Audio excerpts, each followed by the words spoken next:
All right, so this is our first lesson. We're going to talk today about what are we actually going to learn? What is physics? What is your idea of what physics is? Okay, so just like yesterday when we did the poll everywhere, what I would like you to do is if you have a phone, then you can grab it. If you need a laptop, you can grab one of those. Unfortunately, I don't have the iPad up right now, but we'll get to those. They're a little quicker getting online. And I would like you to tell me what your version of what is physics is. What's your version of what is physics? Alrighty, well, we've got lots of ideas of what physics is. Let's just go through them quickly here. Physics, when the sun is highest in the sky, you shall know. Apparently, we have Yoda in our class. Stuff, spam, the movement of objects and gravity, more spam.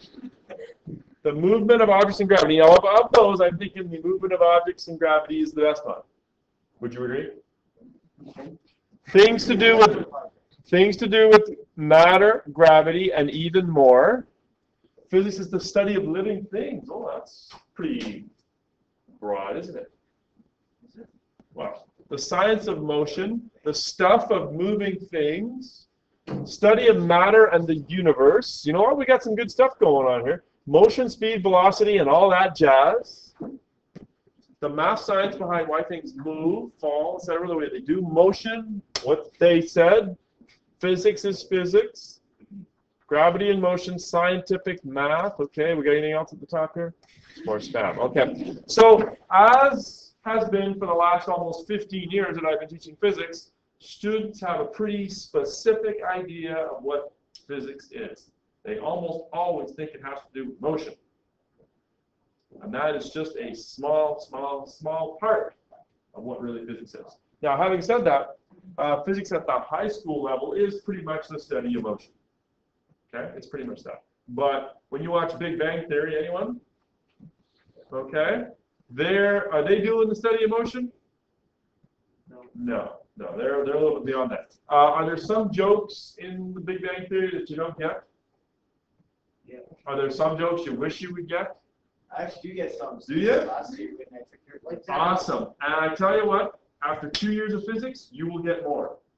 Quite often, I will be sitting there watching that show with my wife, and I'll start laughing, and she'll say, "They said something funny, didn't they?"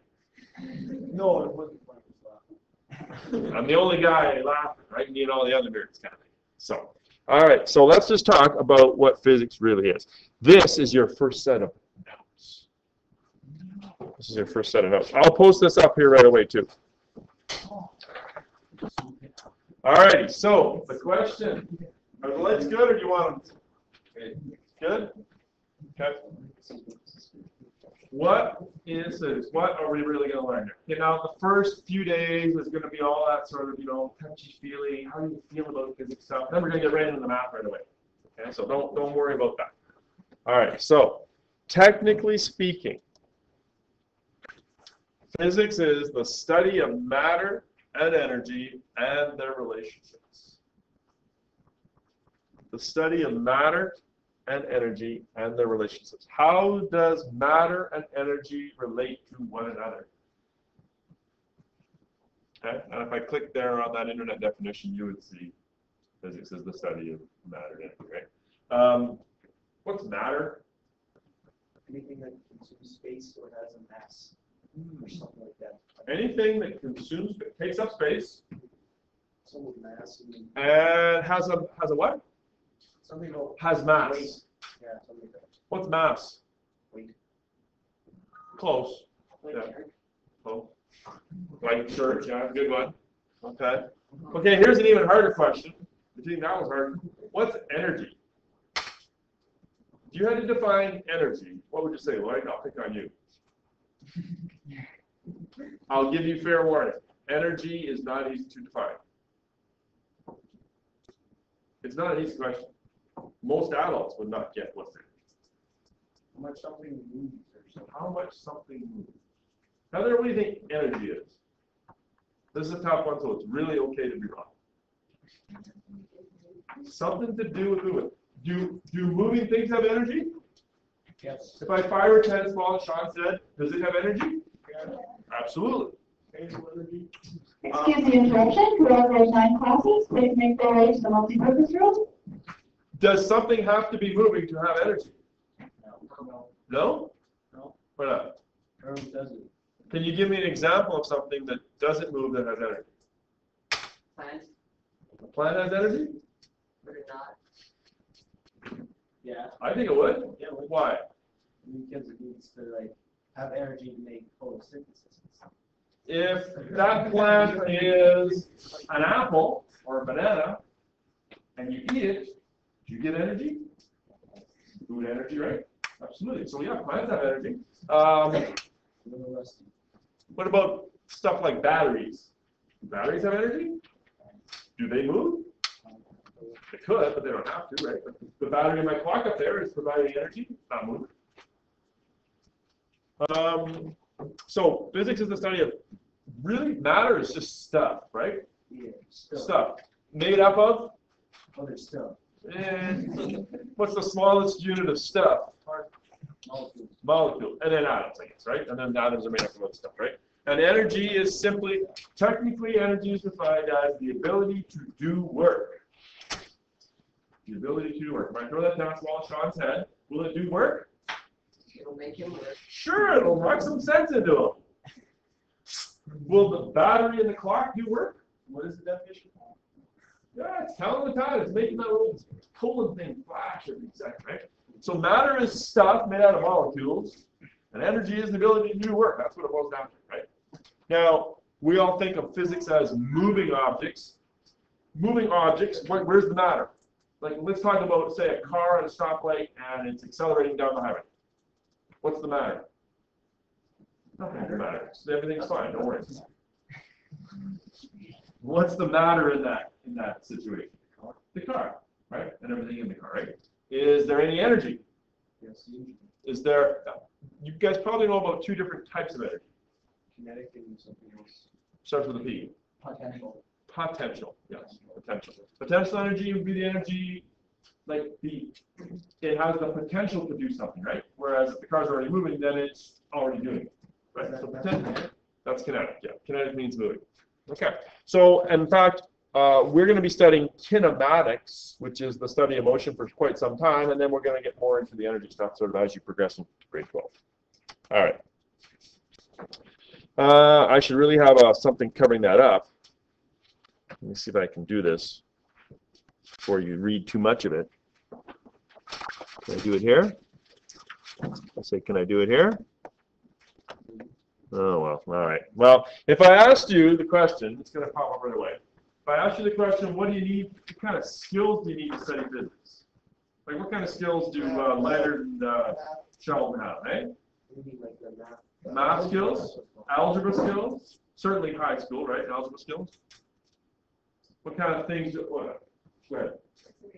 Perseverance, you got to stick with it, because generally, you may not get it right the first time, yeah? Physics. What kind of, we do math, we covered math. What other kind of things do you do in a physics classroom? Where you get stuff out of cupboards? Experiments, okay. So what kind of skills revolve around experiments? Patience, I'm thinking more about like hard, not the touchy-feely kind of skills, but the hard, like, can you do this kind of thing? Motivation, No, that's a touchy-feely one.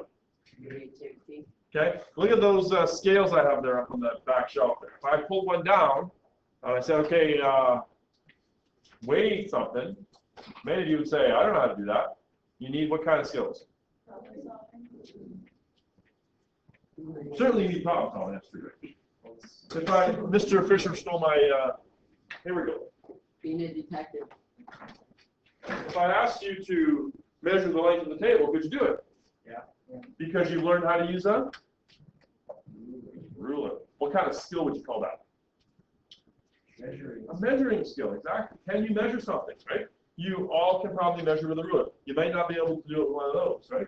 Protractors, you've got some experience with, you might have forgotten, right? You need some measurement skill. Stopwatch, you can probably handle, right? So measurement skills, for sure. If something is happening, a physicist might watch it, which we would call observational skills, maybe. What about, I'm thinking of a word that starts with A, where you take data and you analyze, thank you, Leroy. Maybe make a, starts with a G, graph, not a giraffe. So what knowledge, skills, and attitudes do you need to study physics? Here's just a list that I made up. You can certainly add to it if you prefer, if you like. I would write them down, yeah. Okay. Experimentation skills, right? If something doesn't work, you try it again, or you make a hypothesis and you try something else. Measurement skills, analysis skills, basic mathematical knowledge and skills. Can you add, subtract, multiply, and divide? Creative attitude, can you come up with a solution to a problem? Maybe some luck. Certainly physicists throughout the years have had some luck.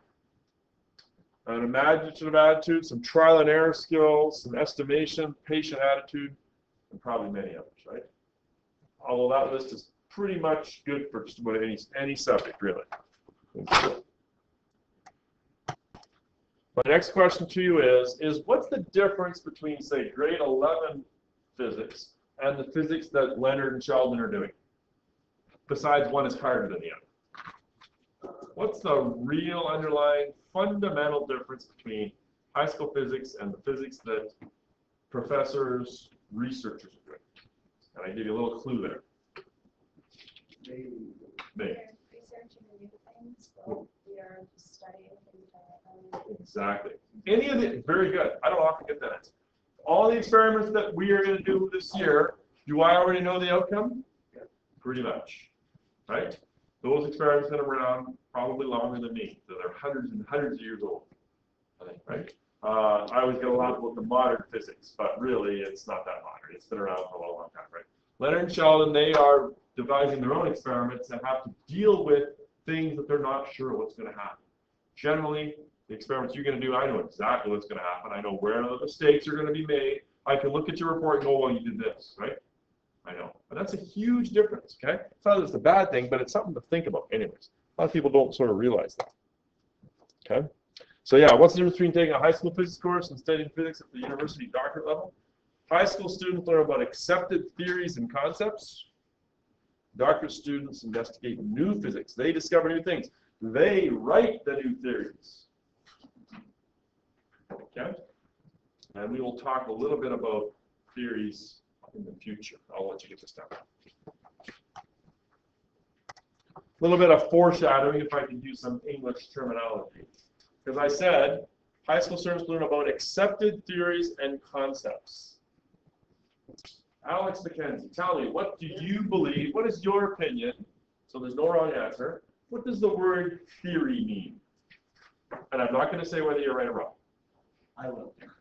Like, It's a belief or an idea of something that hasn't been proven. okay. That's really Okay. Connor, you disagree? No, it's Oh.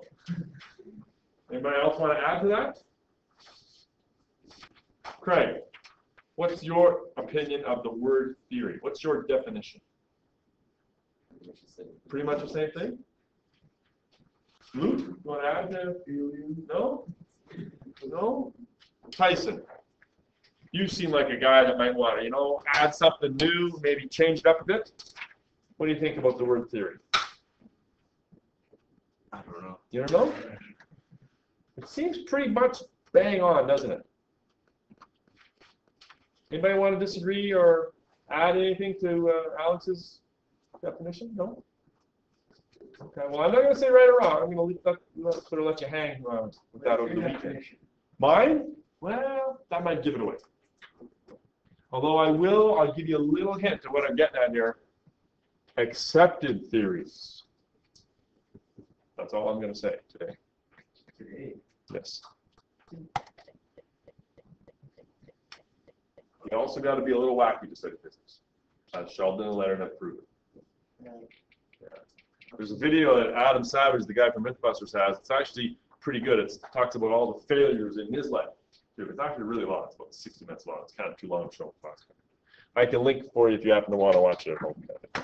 All right, we have about 20 minutes, 17, 18 minutes. That clock's about 3 minutes slow, I believe, right? Okay, so what I've done, rather than sort of give you a list of sort of rules and regulations and all that boring stuff, is I made it fun. I made it into a quiz, because everybody loves quizzes. You were my favorite teacher. Yay, quiz! Actually, what I usually do is use the clickers, but they took my clickers away on me. Oh, yeah, that's. Yeah, I gotta get them back. I gotta get it back. So we gotta do an old pencil method thing. Okay, so you can work with a partner if you're finding the quiz of it a little bit challenging, and then we'll go through the correct answer later. Oh, this is easy stuff. Oh, I thought this was on physics. Oh, regular board. On to the